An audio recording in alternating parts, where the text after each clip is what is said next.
Est-ce que vous pouvez m'aider à lister les films français où l'histoire c'est une adolescente qui tombe amoureuse d'un homme plus âgé qu'elle? Je dis ça parce qu'il y a par exemple ce film, Un moment d'égarement, où c'est une fille de 17 ans qui tombe amoureuse du meilleur pote de son père et qui va faire sa première fois avec lui, qui ne veut pas mais qui va céder dans un moment d'égarement parce qu'elle insiste trop, elle est très joviale, vraiment elle le drague de façon très insistante et bon, ben, il n'a pas pu résister. Et ce film, il est produit par Thomas Langmann. Vous le connaissez peut-être, il a aussi produit The Artist, Astérix aux Jeux Olympiques. C'est un film de 2015, mais en fait, c'est un remake.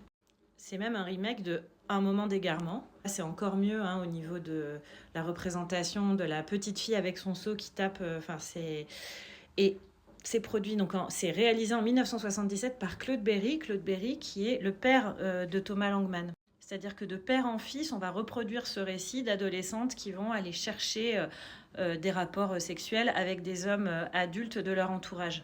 Thomas Langmann, qui a produit donc la version 2015, il a aussi été condamné pour harcèlement sur son ex-compagne et elle dit qu'il a été violent avec elle physiquement.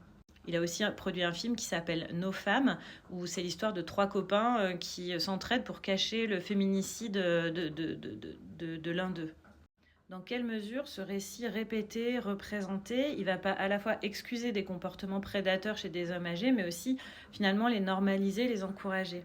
Et le problème, c'est qu'il y a une inversion totale de la responsabilité, c'est-à-dire que le désir qui est projeté sur l'adolescente, en fait, il est présenté comme sa responsabilité à elle. C'est elle qui veut, lui qui veut pas, alors que bon, en fait, et quand bien même, c'est de la responsabilité de l'adulte de dire non dans ce cas. Il n'y a pas de match en fait. Et là, on a un monde du cinéma français qui, de père en fils, reproduit ces récits-là, qui sont des comédies grand public. Et c'est pour ça que j'aimerais bien, avec vous, faire la liste des films qui racontent ça, parce que là, j'ai recensé Noces blanches, La désenchantée, donc il y a Un moment d'égarement, il y a aussi Jeans tonic et aussi Une grande fille comme toi, dont je vous parlais l'autre jour. Je suis sûre qu'il y en a d'autres. Vous en connaissez d'autres?